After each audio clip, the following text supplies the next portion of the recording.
राष्ट्रीय कार्यकारिणी के अध्यक्ष आदरणीय प्रफुल्ल पटेल साहब उपस्थित हो चुके हैं। उन्हीं के साथ आदरणीय पूर्व विधायक राजेंद्र जैन साहब भी उपस्थित हैं। जिले के सभी पदाधिकारी यहाँ पर इस कार्यक्रम में जो राष्ट्र विनती की आप साहब का स्वागत करेंगे।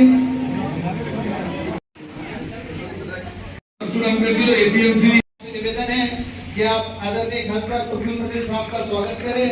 श्री प्रभाकर गोमोडी जी ओबीसी विभाग में आपल्या कार्यक्रमावरती आहे आणि आम्हाला आनंद याचा आहे की आपण नव्याने जबाबदारी स्वीकारल्यानंतर 1 या 8 दिवसापूर्वी जे दृश्य पाहण्यात आलं ते दृश्य असं की स्वर्गीय पंतप्रधान अटल बिहारी वाजपेयी यांची पुण्यतिथी राष्ट्रीय स्तरावर चांगली करण्यात आली। त्या पुण्यतिथीला एनडीएचे 16 पक्ष जे त्या ठिकाणी बोलावण्यात आलं होतं त्या ठिकाणी आपल्याला आवर्जून बोलावण्यात आलं आणि आपला बसण्याचा क्रम सुद्धा पंतप्रधान नरेंद्र मोदी, गृहमंत्री सन्माननीय अमित शहा साहेब यांच्या जवळ होता।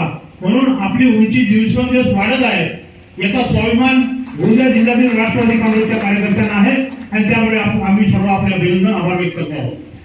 साहेब, इसके पश्चात हमने जब ये पूरी गतिविधि हुई तो पूरे जिले में राष्ट्रवादी युवक कांग्रेस का दौरा निकाला। जब हर तालुका वाइज हर शहर में जब राष्ट्रवादी युवक कांग्रेस की मीटिंग ली गई तो हर तालुका में हर युवा ने हमसे यह प्रॉमिस किया कि वह आदरणीय प्रफुल्ल भाई पटेल, आदरणीय जैन साहब और उनके विचारों के साथ है और सतत कार्यरत रहेंगे। और उसी के साथ साथ हमने पूरे जिले में दौरा करते समय एक कार्यक्रम शुरू किया कि हर बूथ पे 5 यूथ, एवरी बूथ, हर बूथ पे 5 यूथ की एक संकल्पना के साथ हमारा कार्य शुरू हुआ, जिसमें पहले फेज में हर तालुका वाइज हमने जिला परिषद प्रमुख, पंचायत समिति प्रमुख इनका निर्माण किया। बता रहे थे कोई भ्रम की बात नहीं है। राष्ट्रवादी कांग्रेस पार्टी का प्रफुल्ल पटेल साहब ने कल भी बताया और राज्य की सरकार का जब निर्माण हुआ तब भी बताया कि राष्ट्रवादी कांग्रेस पार्टी का अस्तित्व अलग है और घड़ी हमारे पास है और हमारी ही रहेगी। ये हमारा एकदम निश्चित रूप से इस ध्येय को लेकर काम कर रहे हैं और किसी प्रकार का कोई विचारधारा में फर्क नहीं है।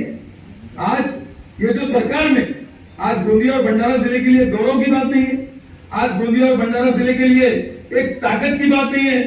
यदि हमने कोई निर्णय लिया, यदि हमारे नेता खासदार प्रफुल्ल पटेल जी ने कोई निर्णय लिया और सरकार में अगर शामिल हुए तो उसके पीछे एक ही उद्देश्य है कि गोंदिया और भंडारा जिले के साथ साथ महाराष्ट्र का भी विकास होना चाहिए। इस उद्देश्य और इस भावना को लेकर आज और हमको खुशी नहीं होती।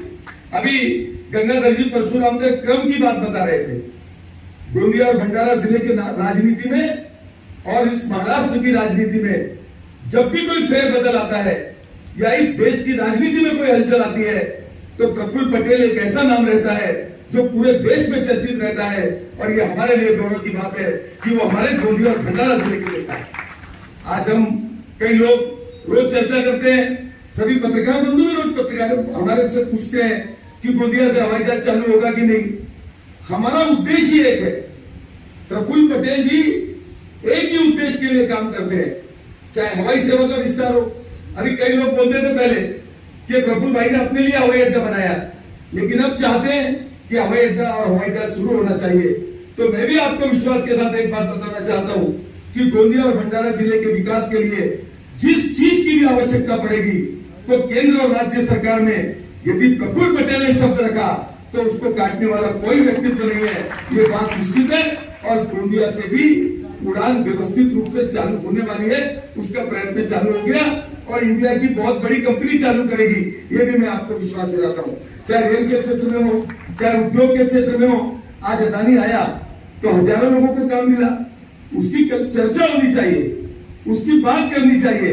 आज इरिगेशन के प्रोजेक्ट प्रफुल्ल पटेल जिस दिन से खासदार बने हैं उस समय का ब्यौरा और आज के ब्यौरे के बारे में अगर हम चर्चा करेंगे तो इरिगेशन किस लेवल तक चला गया, इरिगेशन किस ऊंचाइयों तक चला गया। क्योंकि प्रफुल्ल पटेल जी अगर उद्योग क्षेत्र पर पूरा ध्यान देते हैं तो सबसे बड़ी जो बात है वो किसानों के लिए और धान उत्पादक किसानों के लिए विशेष लड़ाई लड़ते हैं। बोनस का मुद्दा है तो किसने दिलाया, चर्चा कोई भी हो, लेकिन राज्य के नेता अजीत पवार जी वित्त मंत्री थे और बोनस का पैसा दिलाने की बात आई तो वो भी खासदार प्रफुल्ल पटेल के माध्यम से हमारे धान उत्पादक किसानों को बोनस मिला। इस तरह से अब ये जो अब ये जो हम आगे बढ़ रहे हैं, जो उद्देश्य से आगे बढ़ रहे हैं, खासदार प्रफुल्ल पटेल जी का जो इस राज्य सरकार में, इस राज्य की सरकार में माननीय एकनाथ जी शिंदे हो, माननीय देवेंद्र जी फडणवीस हो और माननीय अजीत दादा पवार हो, ये तीनों जो राज्य के शासन के प्रमुख हैं, हम प्रफुल्ल पटेल जी को रोज एक ही बात कहते हैं कि गोंदिया और भंडारा जिले का विकास होना चाहिए। और मैं बहुत खुशी से प्रत्येक कार्यकर्ता को बताना चाहता हूं कि पिछले करोड़ों रुपए के जो काम प्रफुल्ल पटेल जी ने मंजूर कराए थे और उसको स्टे मिला था, आपको मालूम है स्टे मिला था, अपने बहुत से कामों को स्टे मिला हुआ था। 2 दिन में सरकार आने के बाद 2 दिन में हमारे पूरे विकास के कामों के स्टे उठा दिए गए और सब काम चालू होने वाले। इसके अलावा चाहे रोड रास्ते का मुद्दा हो, चाहे गोंदिया के रेलवे का मुद्दा हो, चाहे गोंदिया के पासपोर्ट ऑफिस का मुद्दा हो, इन सारे विषयों पर वो आपसे बात करेंगे, आपको बताएंगे। लेकिन गोंदिया और भंडारा जिले के प्रत्येक नागरिक के मन में, प्रत्येक व्यक्ति के मन में ये बात तो जरूर है कि भारत की राजनीति में और महाराष्ट्र की राजनीति में गोंदिया और भंडारा जिले का गौरव बढ़ाने का काम यदि किसी व्यक्ति ने किया है तो वो नाम खासदार प्रफुल्ल पटेल जी है और केवल प्रफुल्ल पटेल जी है, इसमें कहीं कोई दो मत नहीं है।